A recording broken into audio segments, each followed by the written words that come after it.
Good evening and welcome to another edition of UIC Liberty TV. My name is Joseph Patterson, and tonight we have a very special discussion to share with you.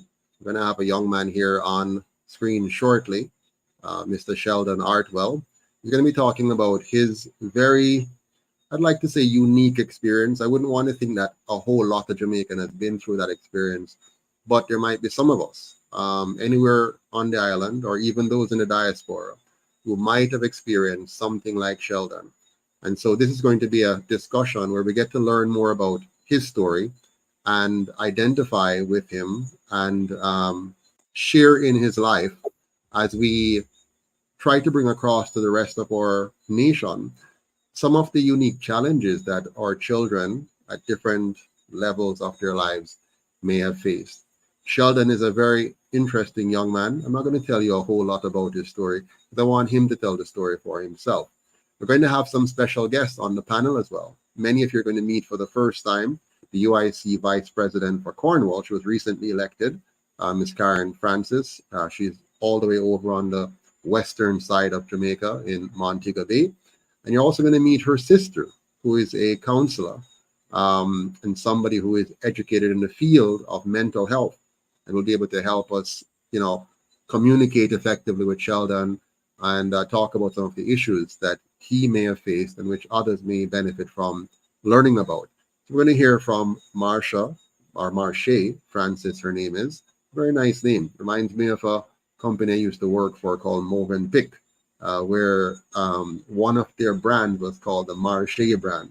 And you're going to find that she's a very, very sweet personality, and she's going to talk with Sheldon as well. So together we're going to have a nice conversation. And some things may be a bit disturbing, I'm guessing, because it's not, nice to be homeless. It's not nice to be abandoned as a child. It's not nice to be molested or abused. And so you might hear some things that make you cringe, or maybe not. You might not go too deep either. But, beware that this might not be for everybody. But we're going to have a conversation nonetheless. Let me quickly welcome all of those of you who are online and you're joining us tonight from wherever you are. I am seeing some familiar names like Juliet. Welcome, Juliet. I'm seeing Jasmine Powell, our VP for the County of Surrey. Welcome, Miss Powell. Big up yourself. Andrea, 33. Greetings to you as well. Michael Sadler, good to see you on as well. And I see Kevin Carl also on. Thank you all. But without further ado, let me begin by bringing in one by one our guests, have them tell you a little about themselves before we bring in Sheldon and talk with him about his experience. So I'm going to start off by bringing on my VP first, Vice President Karen Francis. Welcome and good night. How are you doing, Ms. Francis? I am doing great. Great. It's great to be here again. Thank you for the opportunity to sit and chat with you and our guests. I am Karen, as you mentioned. I'm the new VP for Cornwall, and happy to be able to serve in this capacity. I'm happy to be able to serve, period. My country, my actual home country. I am a veteran of the United States Navy and have served in that capacity for a period of time that, anyway, after serving, thank you, after serving there, I've served in my community now. I'm happy to be back in Jamaica serving as well. So excellent. Did you say exactly where you are on the West End? Pardon me? Where did you say you were on the West End? I didn't hear clearly. I'm in Montego Bay in Lilliput area. Okay, wonderful. I hear you're doing some special project out that end, or something coming up with the Asians. What's that all about? Yes. Actually, yes. We've been working with the, at the time, asylum seekers and the Haitians who came across last year were granted asylum here in Jamaica. And so we're working with them to kind of make sure they're stabilized and welcomed into the community. As a matter of fact, one of the things that we're doing is there were 40 of them, and several of them are very talented and skilled young men with different skill sets that we're coordinating with to kind of help out with some of the hurricane relief efforts. Right. So that's one of the projects we're putting in place now to support the community. And giving them an opportunity to become economically independent as well. So we have a whole emergency food processing program that we're putting in place, so that in the event of another catastrophe, we have food stored to be able to kind of carry. Excellent. Well, I'm looking forward to having you on to talk a little bit more about that and to see how all of our community, the big Jamaican community, yard and abroad, can get involved and help our Asian brothers and sisters to integrate into the process and add some value to Jamaica. Let me welcome now your sister to the discussion and learn a little about her before we go to Sheldon. Hello, Marche. How are you? I'm doing well. Good evening, everyone. Thank you for having me on. My name is Marche Francis. I am a professional mental health counselor here in Florida, in the U.S., Central Florida. I've been educator and counselor pretty much all of my life, so over 20 years now. So everything working with young people has been my passion. So I look forward Great. to being on here and supporting Sheldon, hearing this story this evening. All right, wonderful. Thank you for being with us. I don't know how to say Miss Francis and Miss Francis because you're both Francis. So I'm going to call you Marcia and I'm going to say Karen just to make it easier. I normally prefer to be formal because I like to address people by their formal, names. But welcome to you both, ladies. And now for the man himself, we're going to welcome on stage Mr. Sheldon Artwell. Good evening, Mr. Artwell. How are you? Good evening, Mr. Patterson. I am doing fine. In fact, I am blessed to be here, very humble. It's just a great experience already. I never thought that, a couple months ago, I I fixed a little portfolio of my life that shares the titles of the books that I write and a little of my story. And I remember after that, I screenshot the cover of the portfolio and I Mm-hmm. shared it online. And in my comment section, I said, well, the book's are ready, interviews next. And I never thought that to myself that within 2024, I'm going to get a major interview. This is the first interview since releasing that post on the internet, and I am so grateful to be here and to be a part of what is happening right now. Wonderful. Well, we're very happy to be here as well and to have you on and to be giving the first major interview. But this is the first of many. I mean, I'm looking forward to seeing you on CNN and MSNBC and TVJ and CVM and all over the world. But this is the first start, and we're proud that you're here at UIC Liberty TV. I want to do a big shout out, though, to Jasmine Powell, a VP for Sorry, because she's the one that brought you to our attention and arranged for this to happen. So big up, Miss Powell. Thank you very much for making this possible. Really appreciate it. Now, Sheldon, we want to go right into your story because we have a lot of people right now that is filling up the line, if you will, waiting to hear who is Sheldon Artwell, what is this all about, and how can we make a difference in his life based on his life story. So, Sheldon, let's begin by you just giving us a general overview, not too much detail, just a general overview of who is Sheldon Artwell. And then we have some questions that we're going to kind of discuss with you after that. So who is Sheldon? Uh, let me just, I'm becoming a little bit shy. That's okay. Sheldon is a very humble, very simple individual, a very open person, and a very loving person. Very talented, of course, even though sometimes I schooled myself to say whether or not I'm capable. But of course, I am capable. And that's one of the main reasons why I'm here and a part of this interview right now. Sheldon is just another human being. Mhm. It really, give me goosebumps to say that, because going through what I've been through, um, haven't gone through what I've been through, I've gotten the reality where I wasn't treated as a human being.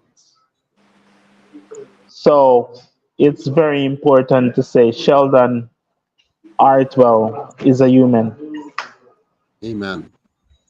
Hmm. Very good. Very good.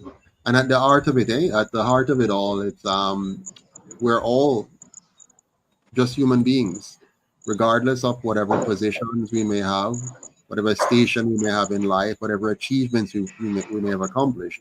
We're all just human beings. So, Sheldon, my first question to you tonight is one that I had to write down because I wanted to make sure that I asked it properly after I heard about you. And the question is, you were abandoned by both your parents and you were brought up as an orphan in children homes and as a ward of the state in foster care.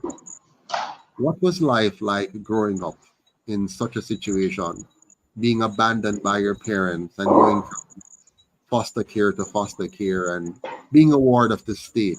Oh, tell us about that. Give us an appreciation for how you felt as a child not having biological parents. Some of us had only one parent, a mother or a father. Most times only a mother, like myself, for the most part. And but some children have no parents at all in the early years, and you were one of them. Tell us how you felt, how that evolved for you. Well, first thing first, let me big up my foster mother, Lorna Parker, down there in Barbican, Hanover. Big up yourself, yes. And of Mhm. course, I pay my respect to my first foster mother, who has passed, Mrs. Ivy Ponto, as many persons in the western side of Jamaica would have known her, as she was really a stalwart. She has really helped a lot of people, and you know, life has blessed me with her being a part of my life back in the years. I must say though that growing up without my biological parents had a very negative impact on my life. First thing first, I used to believe people talking about babies come down from airplane. I tell this story over and over again. It's quite funny, you know, that babies come from airplane, because I didn't understand fully. When I learned that my the people around me weren't my biological parents, it had a major impact on my life negatively. First, I thought of killing myself. I thought of taking myself out of the picture, because life was very troublesome. I was like, if John has his mother, and Pam has her mother and father, and where is my parents? Where are they? I couldn't tell. I couldn't reach out to them. I couldn't have a conversation with them, and nothing in terms of communicating with them. And so my life was like, who are these people around me? And why should I even listen to them? And so it was really hard, from children's home to foster care to children's home. I remember when I was in Cop Space, a safety boys home, I could hardly read and I could hardly write. It was increasingly stressful for me. And I must say, in foster care, that was where I first attempted suicide. I remember when I took a bottle with acid and I was going to throw it on myself, and I looked deep within myself and I said, you know what? I'm going to throw it on a dog and see what the impact was first. And I did. And that dog suffered. And I remember my foster family found out it was me who did that. And they called me Pinky John for the whole time I spent in that foster home. That was my nickname, right? And every time they would shout it at me, I remember what I did. And the next time I attempted to commit suicide, I attempted to inhale powder bleach. And I don't know if you know what powder bleach is, but if you put it close to your nostril, you get a very, very bad burning sensation. So life was pretty tough. I was trying to kill myself because my family was not around. I did not know them. I had no communication with them whatsoever. And so that was very, very heartbreaking for me. My eldest sister, however, Alicia Artwell, was in the same foster home as me. And that brought a little comfort to me because she became the only one I knew for most of my childhood as biological parents, biological family rather. She was the only one I knew growing up. And so I have respect, utmost respect for her. She was a wonderful support to me. But of course, after I was moved from foster care back to children's home where I was taken to Cops a Safety Boys Home, life became a little bit more challenging. I was no longer in the company of my elder sister. I had no communication with her. Life was quite challenging to the point where I attempted suicide again and again and again. I just wanted to take myself out of the picture. And so one day I was at the Cops Safety Boys Home, and my foster family came to look for me. And when they came to look for me, they took a letter from my eldest sister, and I read it. I could hardly understand it, but I read it to the best of my understanding. And I wanted to respond to the letter. I wanted to say something back to her. And I started writing to respond to her. And so my foster family did not come back to Cops, so I couldn't give them my letter to give her. So I kept writing and writing and writing and writing everything I could. And Is that the amazing thing about that is all that writing over time became my first book. and I Mm. was just about to ask you that very question. You said that you became a writer at 14, the age of I 14, Yes, at the age of 14. after you'd initially planned on becoming a dancer. What triggered your career as a writer?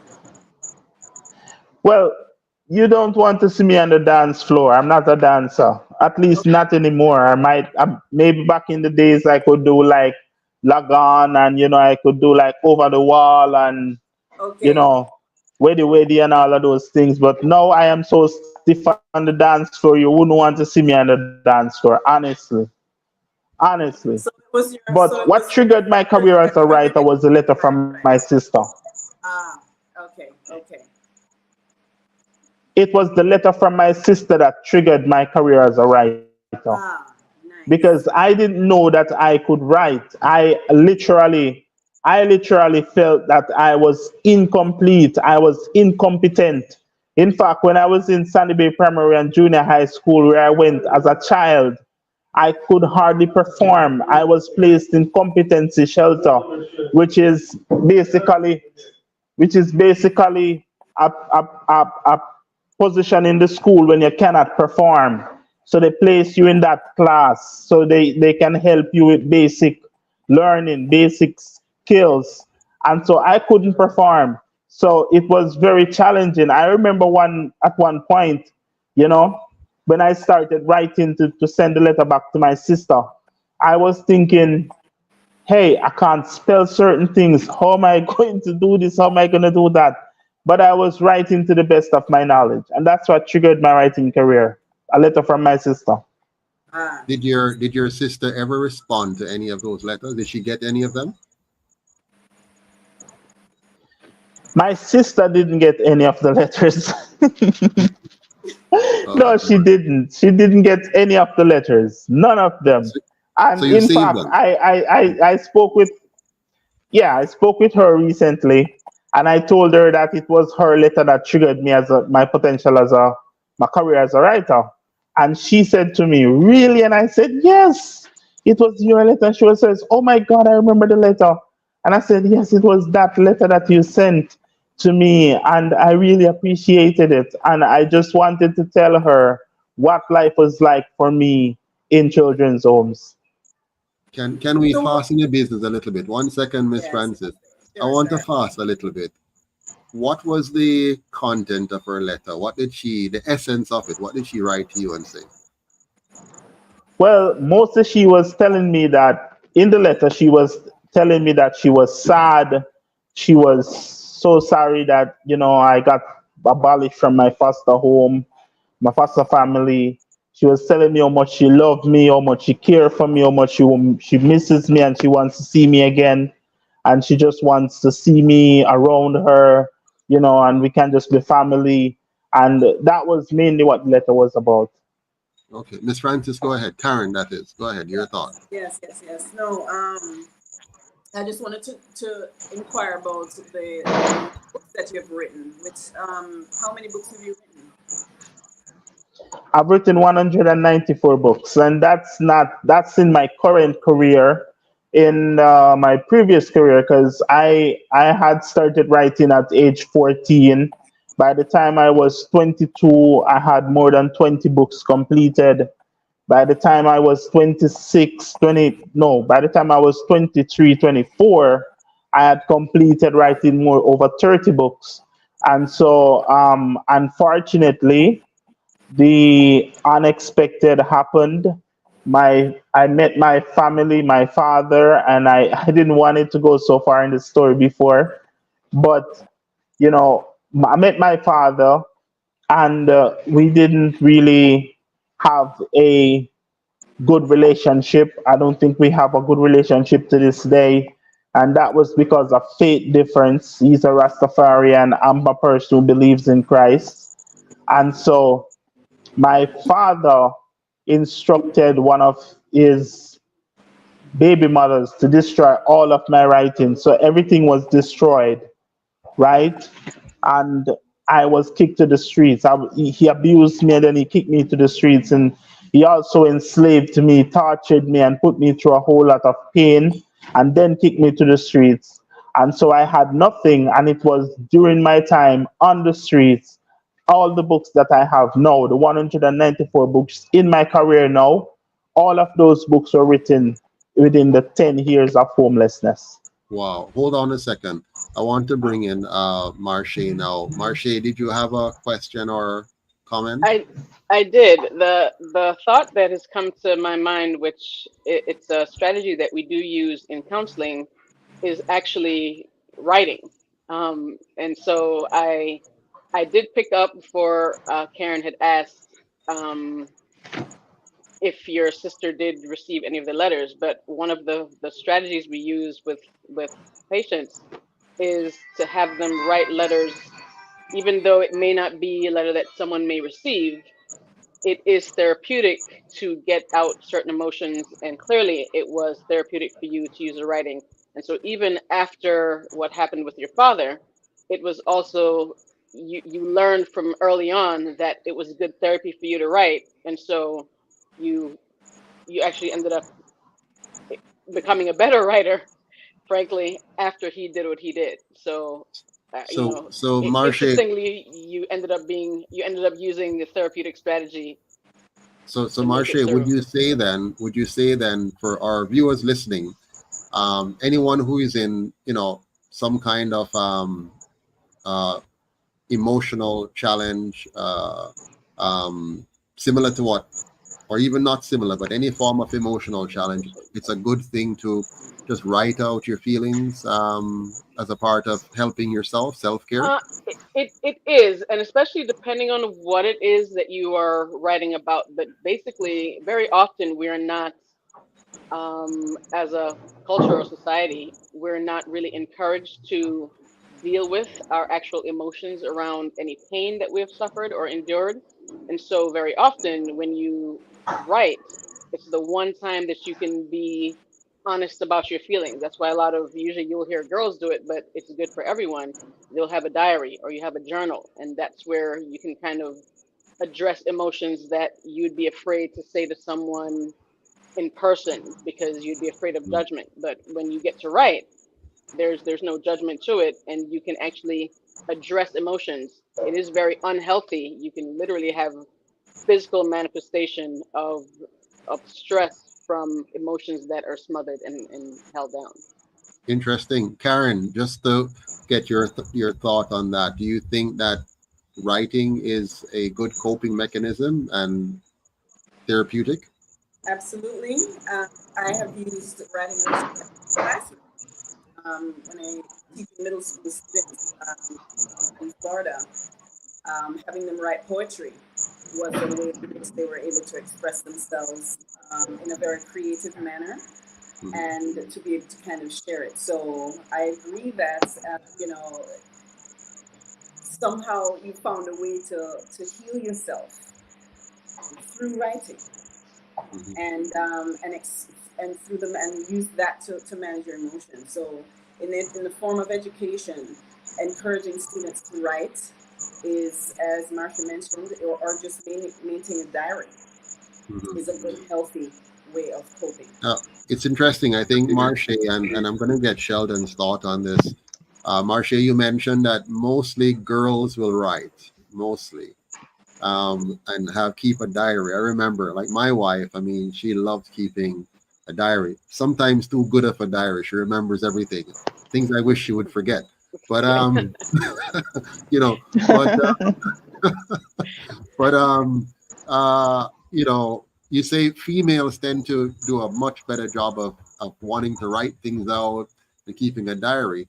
But here we have Sheldon, who has been an exceptional example of that. And all of us males could take a page out of his book and start writing out our feelings. And as you said, Marche, we can be more honest in writing because you're not speaking to the person directly, you're actually writing. And then you may build up the courage to be able to now face, whatever it is, the person, and talk about it. Sheldon, do you find that in writing, you're able to express yourself more fully and also give you the courage to talk to other people when the time comes? Is that your experience?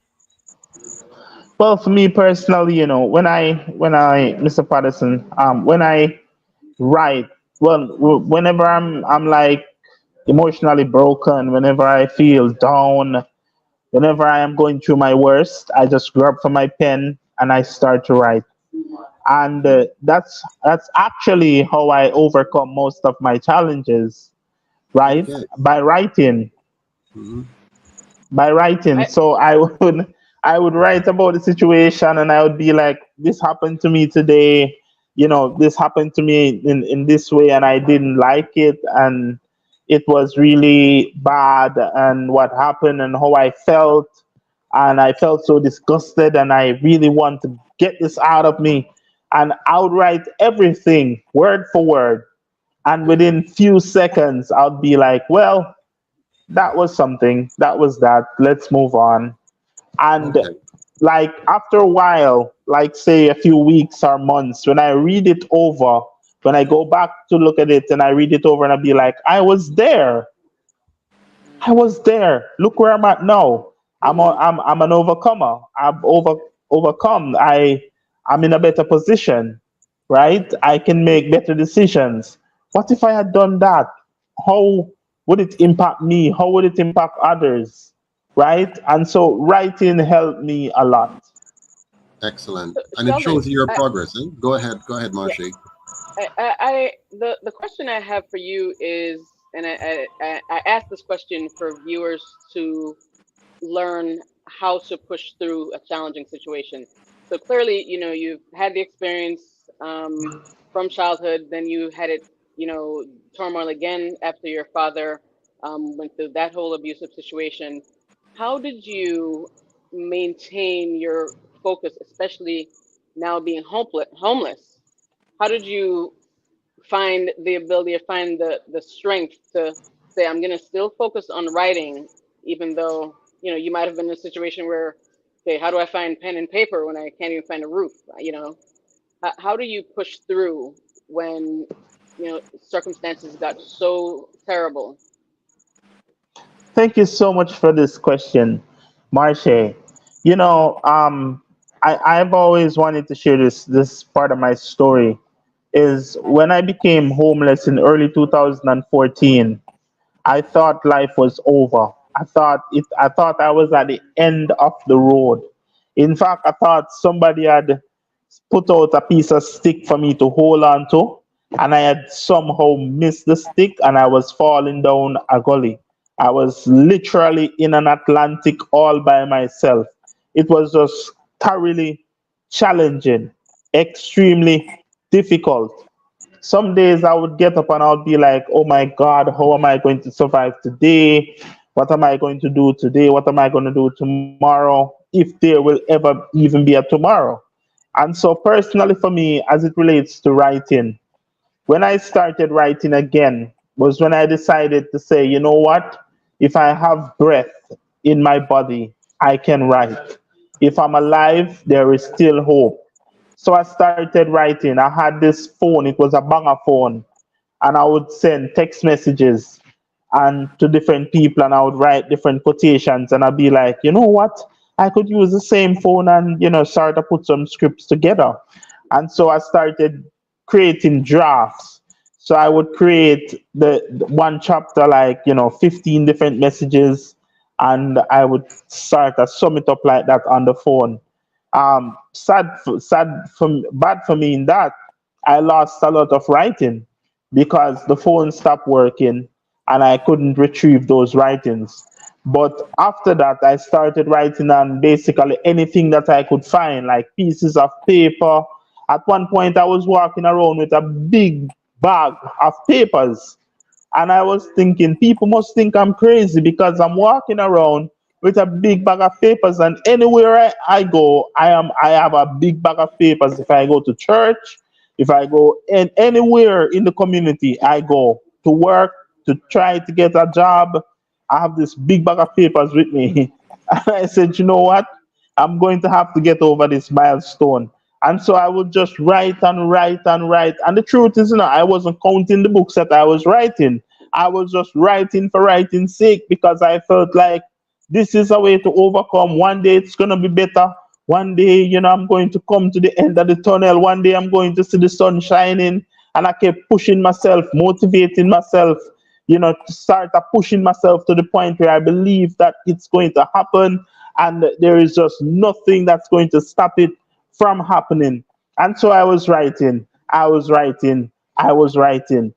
one point, a gentleman became a part of my life. He wanted me to be a part of a team to help deck a part of his roof. And so it was somewhere in Flanker, Montego Bay. And I remember telling the person who told me that his friend wants me to be a part of the team to help deck his roof. I'm not coming to Flanker, Montego Bay. And I hear all of those bad things about that place. I am not coming there. Well, long story short, I went there.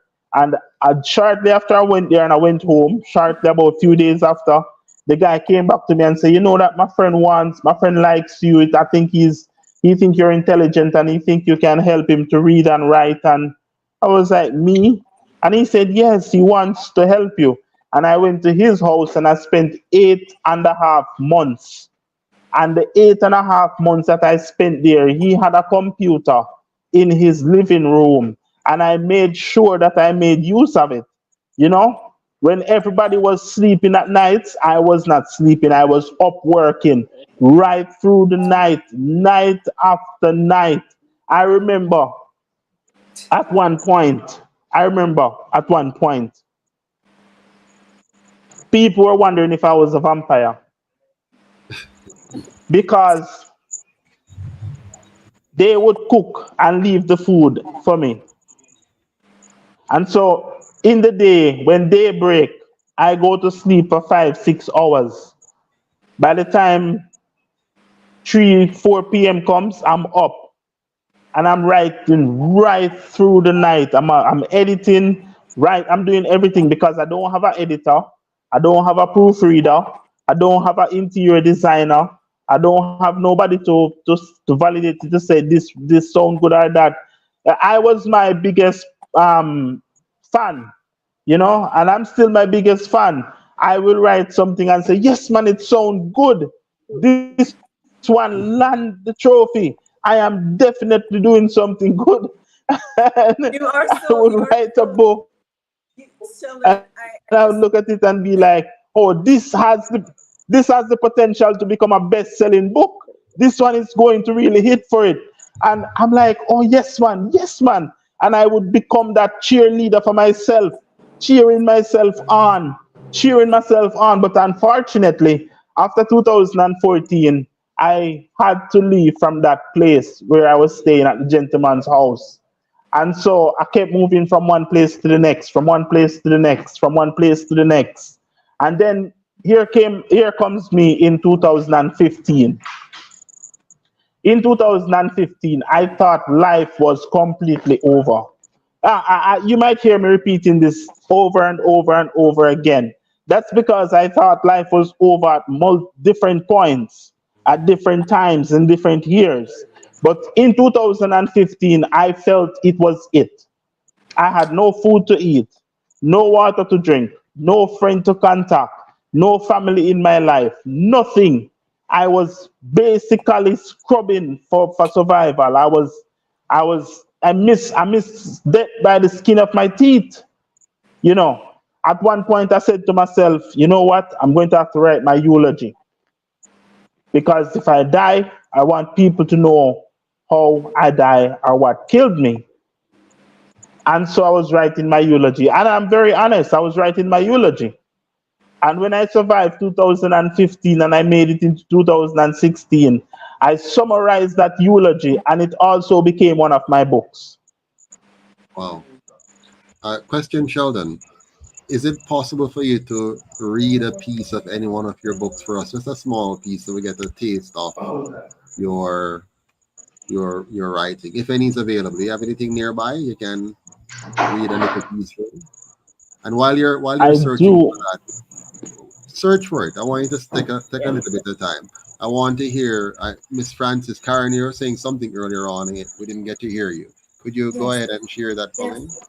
It was just very inspiring what Sheldon was sharing, and there was so much symbolism in what he was story he was sharing about his writings. And as he was sharing it, I was thinking of, you know, the healing that was taking place. His writings, he may have thought it was for a book, but it was really contributing to his own healing. And the lost writings to me also symbolize, sometimes it's time to let go of some of the things that had kind of held us back. And every moment he overcame or felt like he was coming to the end, writing his eulogy or wanting to die, there was a rebirth after that moment. And sometimes it is when we come to the end of ourselves, sometimes you may call it an ego death, is when we get to be renewed. So his writings uh, and his coming to a place in his life where he felt like he had to die was symbolic of a death and rebirth that many of us go through as we are evolving um, in our spiritual lives or in any situation in which we're moving from one phase of growth to another.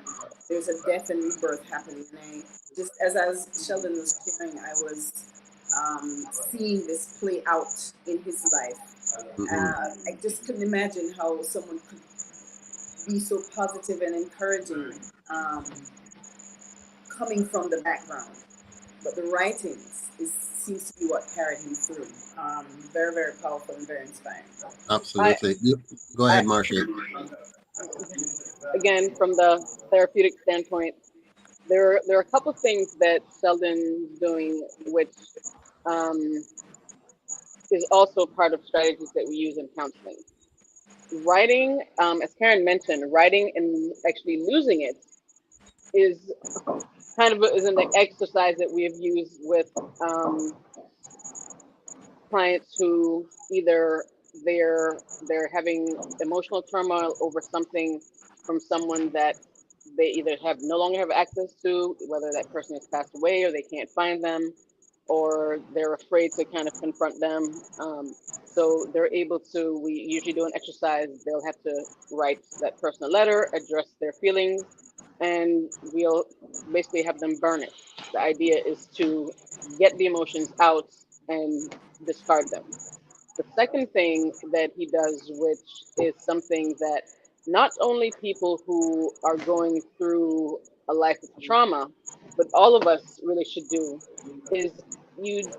I heard him say, you know, he was focused on how will I get through this one day? How will I get through today? And very often, the mistake many of us make is we're planning so far ahead that we're stressing out and we're, you know, panicking over where am I going to be in 5 years, and you have this big plan for your life.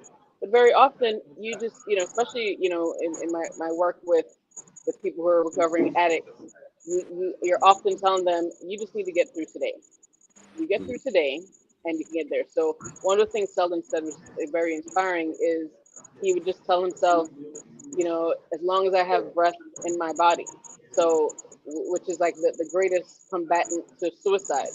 You just need to live another day. You keep breath in your body, tomorrow may be a different outcome. And through him Well staying said. strong, he was able to find a gentleman who now he had access to this computer. You know, if you killed yourself, you may have never met this man. You know, so him just living day each day at a time, as opposed to trying to live for the next year.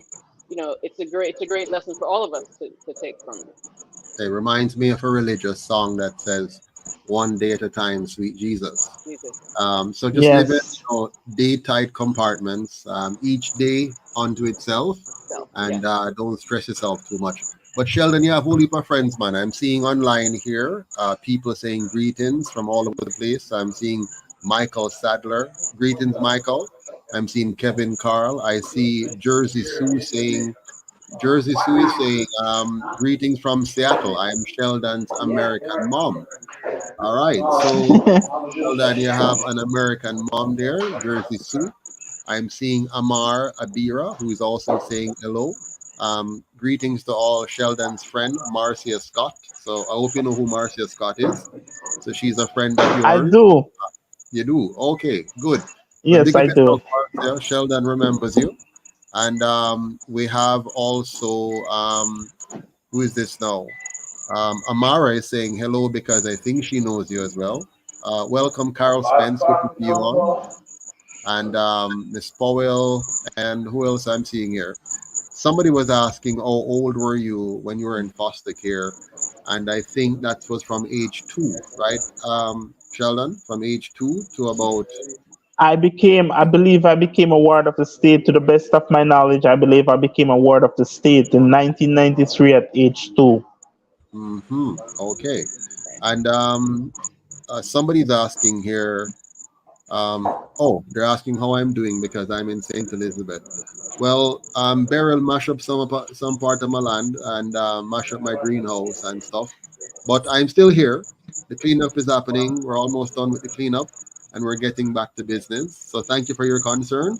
But fortunately, no lives were lost, and our house was not damaged. But many people in my community, are suffering from losing their roof, not having water, not having electricity.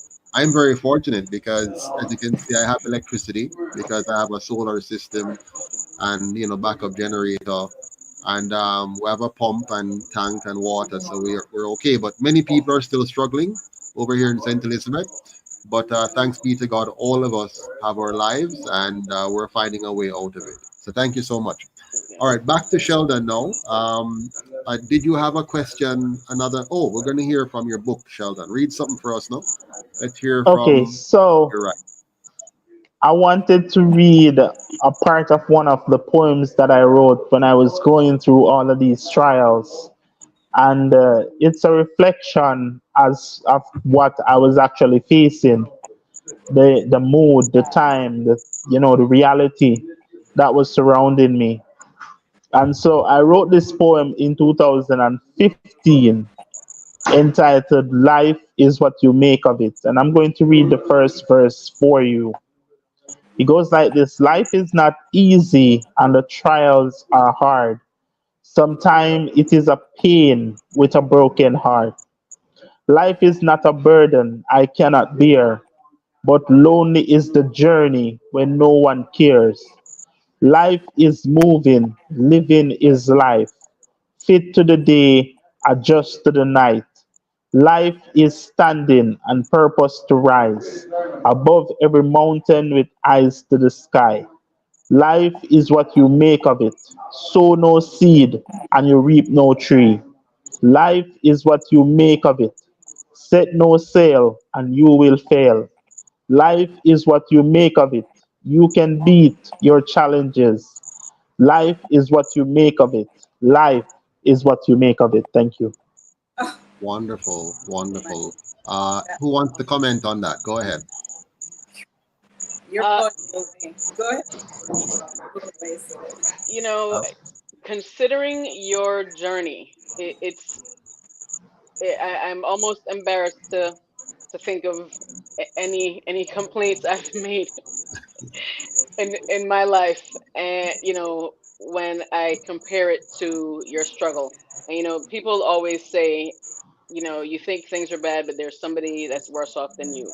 And even in spite of everything that you've gone through, the fact that you were able to stay positive is better than many people who have gone through your journey and have either seriously hurt themselves, attempting suicide, and now are living, in a more horrible situation because of that attempt, or they don't have the ability to find a positive mindset. They were not able to find the outlet like you found in writing. So while your struggles were tough, you're still fairly young that you were able to find an outlet and able to make yourself maintain a positive mental attitude. As I mentioned, there are many of the things that you have done that I can only say it was divine intervention that you're able to find strategies that are literally used in the professional counseling realm that you did on your own without a professional counselor in your life. So Absolutely. you should really commend yourself. If you have not, you should really reflect on that as well, because that's very powerful. You were alive for a reason. There's a purpose to your life. Absolutely. And I think the world is going to find out that purpose now, Sheldon. Now that we have brought your story to so many persons, more people are going to be aware of your work, and your work is going to go places. I want to step back a little, though, Sheldon, and I want to go back to the time when you were leaving your father's home, or when you were living with your father for a short period of time. How long was that? How long were you with him for? Well, first time when I found him in 2011, I was with him for the summer holiday because I was on the verge to begin my third year in Bible college. Hmm. So I found him just in time for the summer holiday before the third year. And so I spent the summer with him. And then after the summer we got separated. The issue started with him telling me that I'm in a cult and persecuting me and accusing me, throwing me left, right, and center, telling people how much I kill people.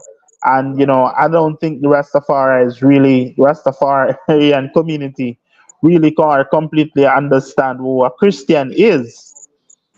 So I went through that and I didn't stop trying to go back to him. So I tried everything I could because I wanted my family so badly. I It's like the one thing that was like centered in my life at the time. I used all my resources trying to find my family, right? And so I found them. I faced that in 2011. Didn't stop me from trying to go back to him. I did get back to him just in time for graduation from Bible college.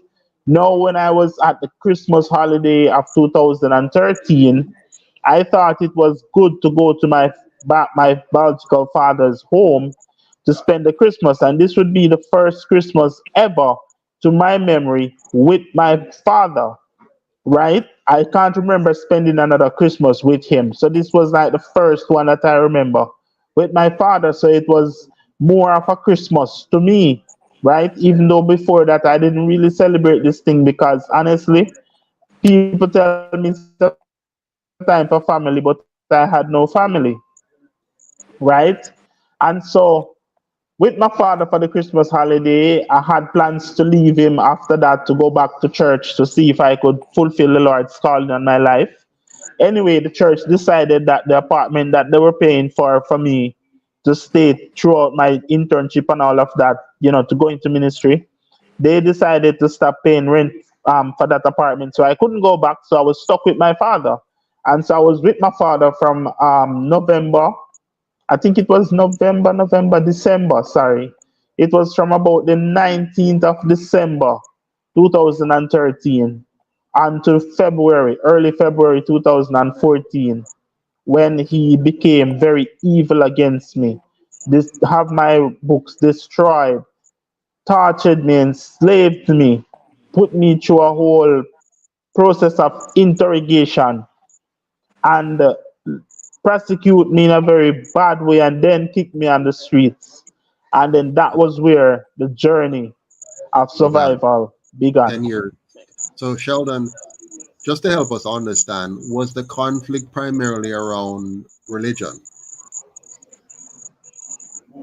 Was it For me religious difference? personally, the conflict, to my understanding, the conflict was around religion. The conflict. My Mm, father kept expressing the fact that, well, I remember I was a member of the Assemblies of God, mm, right? Want to make that clear. I was not am. I'm no longer a member of that church. And my father said to me that about several years before my birth, he had an encounter with a minister from the Assemblies of God who persecuted him and put him through a whole lot of trouble. Now, he used that to tell me that the Assemblies of God that I was going to was the same. So he was telling me that, okay, it's a cultic movement, it's a Illuminati movement where they drink blood, they sleep in coffins, they kill babies, they all type of things. And so I was telling him, no, that's not true.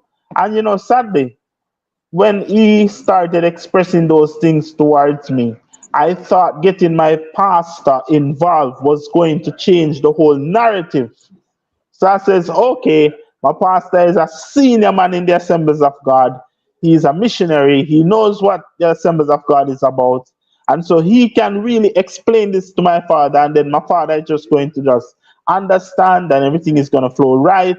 I will even provide a tour of him to the Assemblies of God Bible College. I'll give him a tour so he can look and see that there is no coffins and there is no blood and, there is none of this thing. But when I share it with my pastor, and I said, I want you to do this for me, please. I don't think he understood what it meant to me.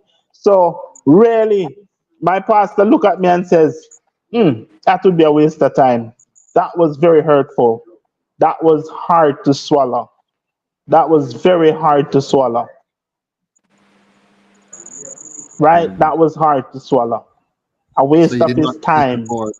You did not get the support that you thought you should have gotten from Yeah, your past. didn't get the support, and I was looking forward to that support. I was expecting that support. I was always, chum, looking forward to it.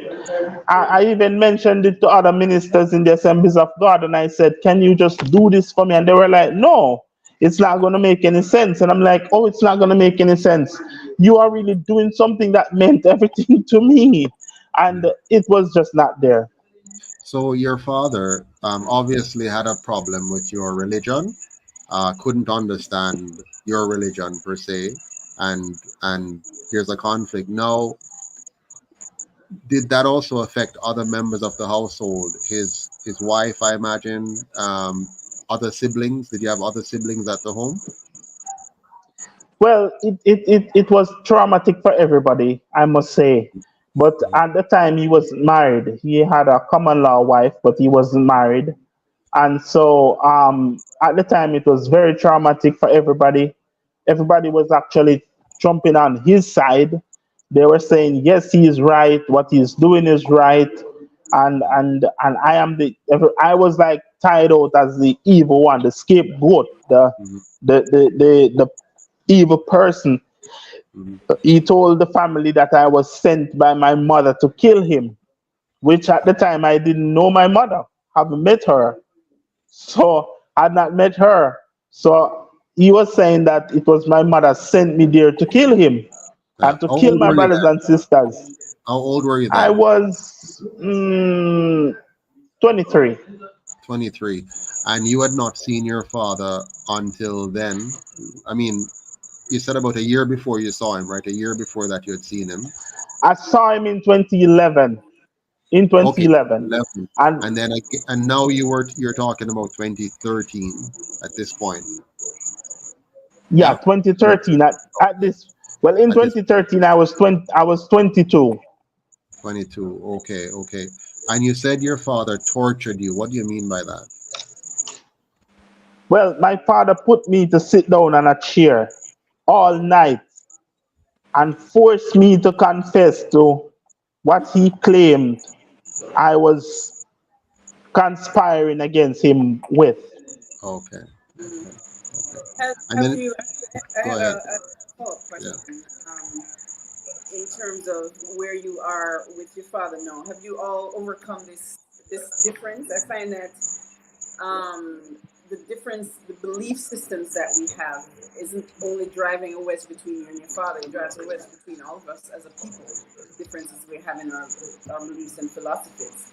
Have you and your father come to some type of agreement, or just that this is maybe not an issue that you want to pursue, or how have you resolved this with him? Have you?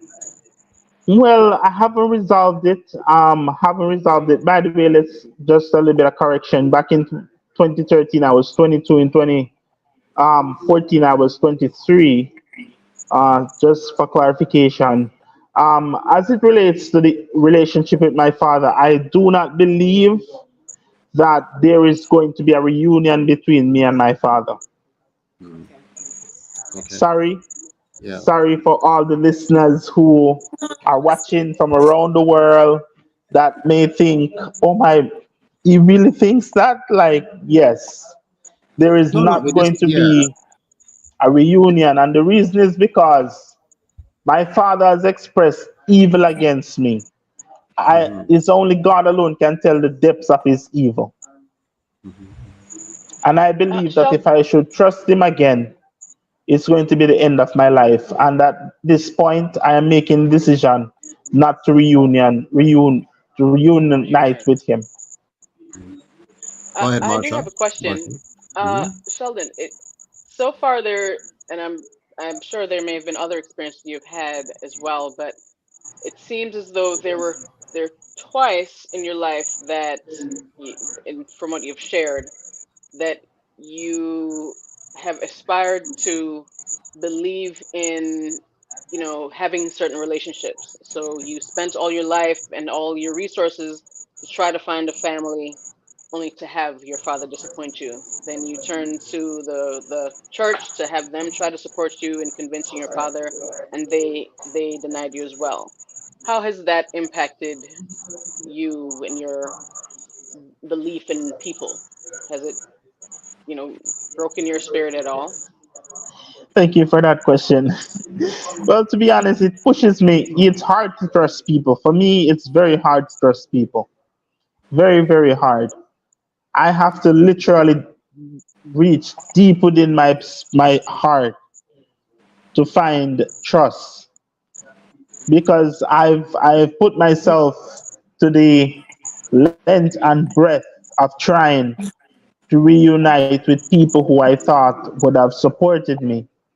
I remember at one point when I was homeless on the streets in 2014, I tried to join another church family to see if I could gain support from closer in where the proximity in where I was.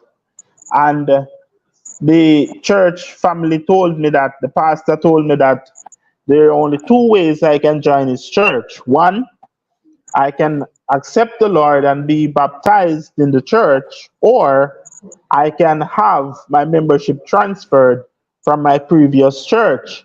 I look at the pastor and I said, well, take baptism out of the picture because I'm not going to be baptized again. Well, he said, well, the only other option is to have your transfer. So I provided him with the number for the church that I used to attend. That's the Chapel Assembly of God Church in Southfield, St. Elizabeth.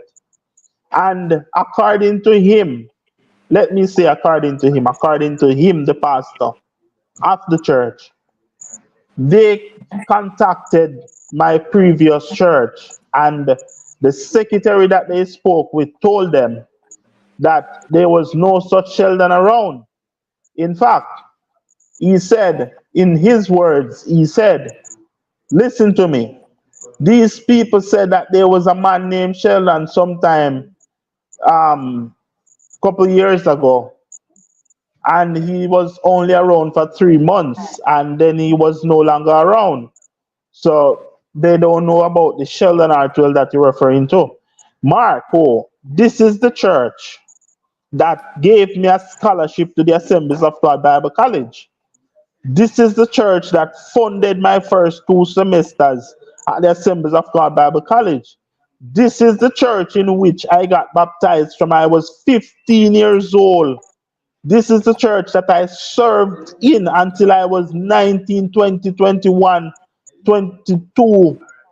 This is the church that I was spending most of my ministerial outreach in. And they told the pastor, according to the pastor, they told him they don't know me. So I was like, oh my God, my church can really say that? I had confidence. I was like, oh, come on, man. They're going to transfer this membership because they know me. They know that I am a ministry person.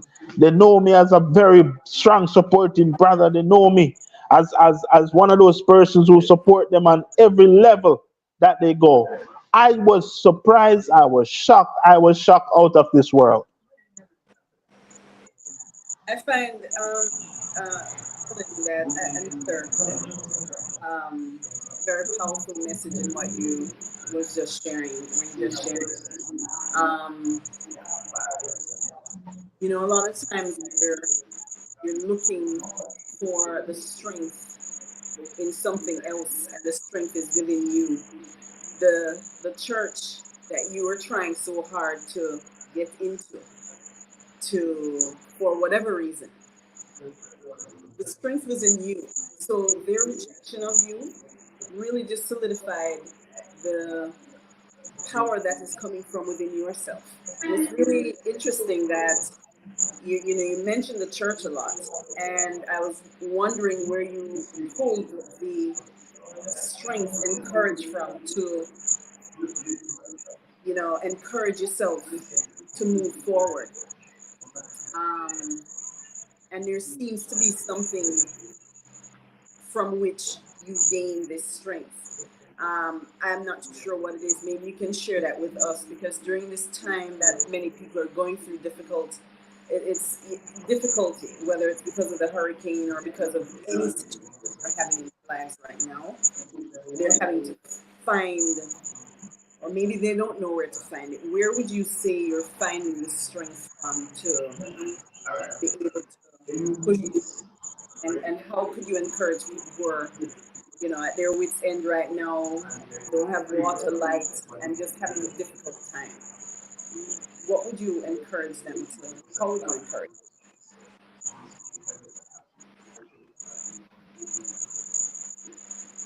Well, thank you for that question.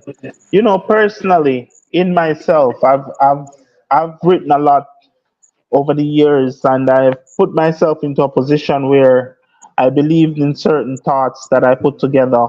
One of the things that I would tell myself is very practical. You will never know the potential you possess until you possess the potential you are. And I want to repeat that because it's very critical, very important. You will never know the potential you possess until you possess the potential you are. And so for me, I had to look within myself, and when I became homeless, when I ended up on the streets, I remember I had to look within myself and I had to say, you know what? This is not the end of my life. This is not the end of where my journey is. This is not the end of my journey on earth. There is a future, right? So I have to look within myself and motivate myself and tell myself, listen, it's not over. It's not over until you say it is over. It's not the end unless you say it is. And so for me personally, I had to be doing that. And I had to do that like repeatedly, right? It's not necessarily a ritual, but is reaffirming where I stand, where I stood, where I was, and where I am today. Beautiful. Wonderful. Yes, that you're your own cheerleader. I hear you say that often.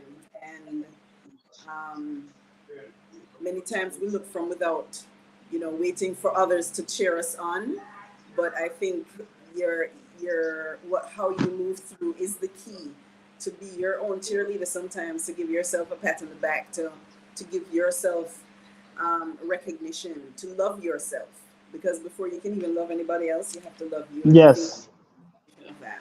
You know, yes, and to add to that, the again from the clinical standpoint, um, another strategy that it's funny that you seem to have had the ability naturally, but very often the goal is to teach clients self affirmations to try to get people to find a power within them. Very often people are only strong based on, oh, it's my kids why I'm strong, or it's my husband, or it's my wife, or it's my parent. And because you had to endure everything alone, you learned a skill that, you know, I guess a way to put it is the rest of us who grew up with parents and siblings and so on, we got kind of spoiled because we're always, I need this person there. Oh, I'm not strong without my sister. I'm not strong without my mother. I'm not strong. But because you didn't have all of those people, and then once you got to that age, you saw people kind of let you down, you already had it built within you to say, well, I find my strength within myself anyway. So whether if these people are not meeting up to what I'd wanted them to, it's okay. I just go back to what has carried me through all along.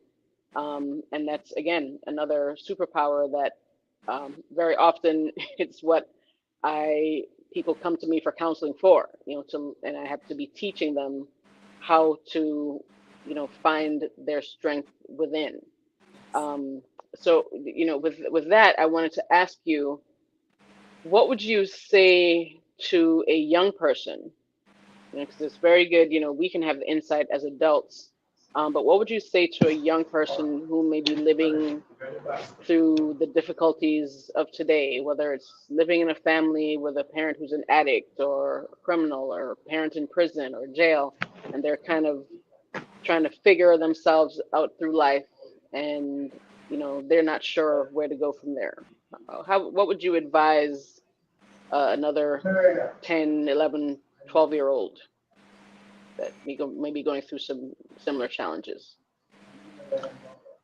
I recently I was in a forum and someone asked me the same question. And I remember vividly, I turned around to the person and I said, listen to me. I want you to take this. I want you to write it down. I want you to try your best to memorize it because it is very critical that you do. It's very important that you do. And here's what I told the person. I said, listen, we are the architects in the future. But if we fail to complete our design, there will be no future. And that's what I say to every single person listening to me right now. We are the architects in the future, but if we fail to complete our design, there will be no future. Wow. Well said, Sheldon R12. I think that's an excellent note on which to end. And I hope everyone listened carefully and heard what Sheldon has said. Sheldon, how do people get in touch with you? Do you want people to be able to find you somewhere? Do you have a page, a link, Social media. social Sure, media? I am all over social media. You can What should they find look for? My YouTube channel. You can type in TG Idol. My Facebook pages, one of them is at Sheldon Artwell. You can search Sheldon Artwell. You can search TG Idol as well. I'm on Instagram, Sheldon Artwell. I'm on X, formerly known as Twitter, as Sheldon Artwell. If you want to link me on a professional standpoint, I'm on LinkedIn, and it's Sheldon Artwell as well. And if you want to email me, it is bookingsheldonartwell@gmail.com, or you can email me at briandavis807@gmail.com. You can also call me at 1-876-394-8380, 1-876-347-8766, 1-876-315-8089. You can reach me on any one of those numbers at any time of the day, not any time of the night, because I love to sleep. Okay? All right. So you Right. can Thank always you reach very out to much. me. I have two books that I got released last year. um, Becoming the Successful and I Am Alive. They were released by Kyoto Publishing Company. If you want to support those books, you can go online and purchase them directly. You can search for them. That's Becoming the Successful, as well as I Am Alive. You can look for that book and you can always enjoy the reading. Excellent. Thank you so much, Sheldon. We're going to let you go now. I'm going to keep the ladies for a little bit just to kind of talk behind your back. And, but it was really a pleasure talking to you. You're an inspiration to all of us here and to Jamaicans here at home and abroad, and just about any human being who wants to understand and know how to survive regardless of the challenges that we face from day to day. You have taught us that we can find the strength from within. And I'm sure your spiritual connection is a big part of why you're able to overcome, because there's a power higher than all of us that you can It appeal to is. It and help, is. right? So thank you so much, Sheldon. Have a good night, and we're It's going a to talk to pleasure, you again Sheldon. sometime. All the Thank you best. so much for having me, and thank you for giving me this privilege. I really appreciate it. Thank you, and bye to everybody. Thank you. Okay. Bye bye. Bye, All the Sheldon. best. Blessings Thank you, to you. Sheldon. All right. So that was Sheldon Artwell, everyone. An excellent young man who has, wow, ladies, I want to get your summaries, but before we do that, I want to play something from the chairman of the UIC. She wasn't able to join us today, so she sent a video message, and I'm hoping that I'm going to be able to play it. I'm not good at this, and we don't have our technical people here today, but let me try to see if I can play this here. Let's see if this will work. Hi, I'm Patrice Elliott. I'm the founder of Tiernanog Conscious-Centered Living. I'm an integrative psychological therapist and a spiritual advisor. I'm also the chairperson of the NEC. I want to extend my gratitude to Mr. Sheldon Artwell, who has courageously decided to share some of his history with us. What he has endured is incomprehensible to the majority of us. The depth of pain that he has endured and overcome is immense. Miss Jasmine Powell has appropriately titled this segment From Street to Strength, Resilience Unbroken. Because Mr. Artwell is not broken. He is not a victim. He is a survivor.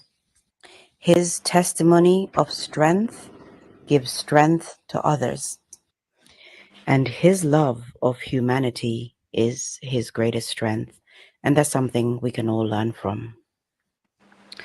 Although Mr. Sheldon is very accomplished, he is an author, poet, minister, mentor, and a motivational speaker. We must not take this for granted because he is human, and as humans, we are all vulnerable.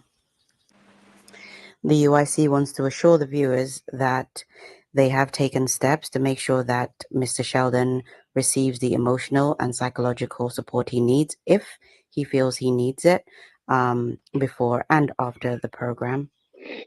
We also want to warn the viewers that the content might be triggering, and they also might need to seek emotional support if they so choose. Thank you. Okay, so that was a message from the chairman of the UIC, or chairperson, I should say, Miss Patrice Elliott. Thank you, Patrice. I'm sure you're watching or will be watching later on. All right, let's begin with Marche. Your thoughts on. Oops. We have a problem here. Okay, that problem is fixed.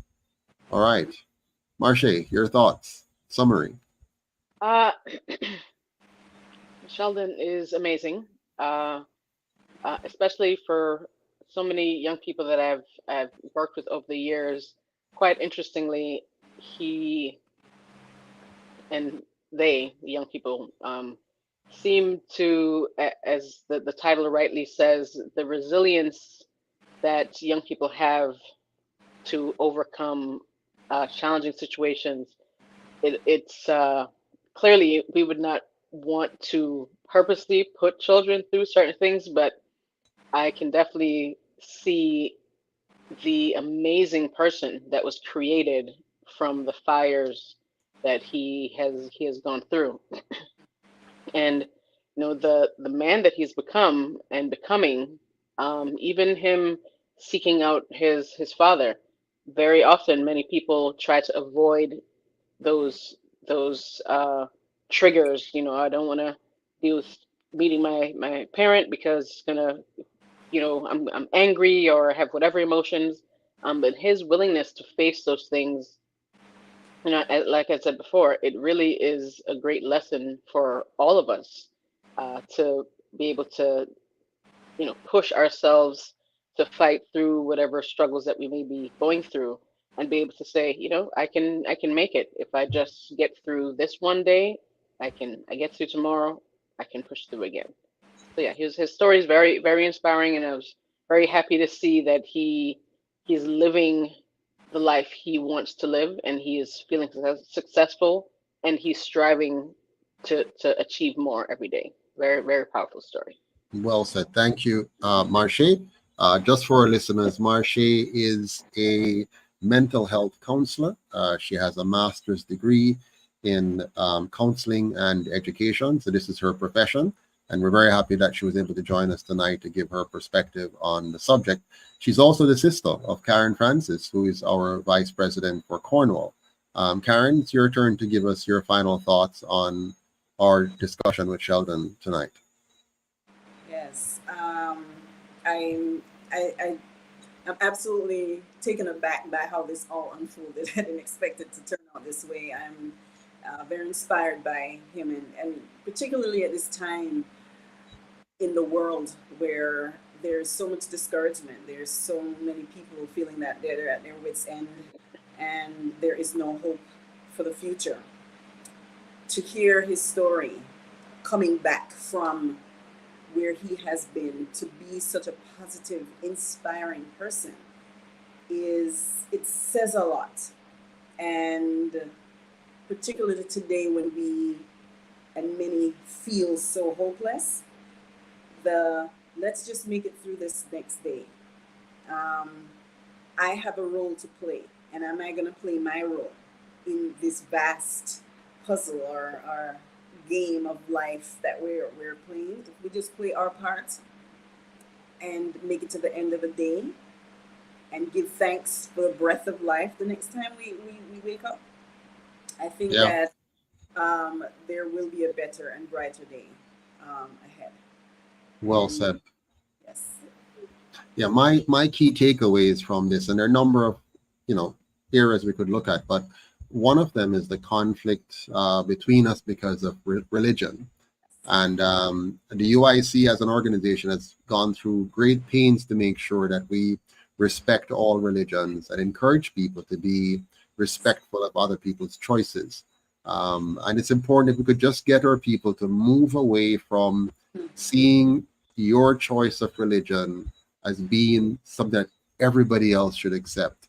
Let's just respect everyone. So whether you're Rastafarian or you're a Christian or Muslim or Hindu or Buddhist, it's okay to have your religion, and it's even more important to respect other people's choices for whatever religion they may choose. We call it religious liberty, the freedom to choose who you want to worship or if you want to worship, because some people may be atheists. So the UIC really pushes an agenda of inclusivity, your right to choose, your right to worship as you please, and your responsibility to respect other people's choices as well. So just imagine if both Sheldon and his dad had that kind of upbringing and appreciation to know that not because you're of religion X and I am of religion Y, that does not have to be a conflict. That is simply a personal choice that we can both respect and even learn from. And we might discover that within both our religion, there is the idea of love. There's the idea of respecting other people's rights, their right to choose, their right to life, and their right to be who they want to be. And we just have to respect and appreciate that. I also took away from his powerful story the idea of being the architect of your own future, the idea of recognizing that no matter what is going on in your life, no matter what may have happened to you or what some may have done to you, you still have the power within you to choose who you're going to be. You can turn your challenges into opportunities. You can make products out of what defines you. The fact that he was molested, the fact that he was kicked out, the fact that he was abandoned didn't stop him from finding the writer within him and the way to communicate that, and now being in a position to share that with other people and hopefully empower other people to overcome their challenges, which may be greater or lesser than his. But what a powerful story. I really have I didn't know him before. This is my first time meeting Sheldon. I just heard about him from VP Powell, and I said, I want to meet him. I want to hear his story, and I want to share it with all of Jamaica and the world. And I'm so happy we did, because we may not know this, but tonight we may have saved somebody's life. Tonight, somebody may say, I don't need to commit suicide. I don't need to give up. It may be the darkest hour of my life now, but if I just give it one more chance, one more day, it might just be an opportunity to find the real me and become a blessing to all of humanity. So Sheldon, thank you so much for that. And ladies, thank you for helping us tonight to understand Sheldon better and to share Sheldon with the world. Have a great night, a great weekend until we meet again. All the best. Same to you. Blessings. Bye.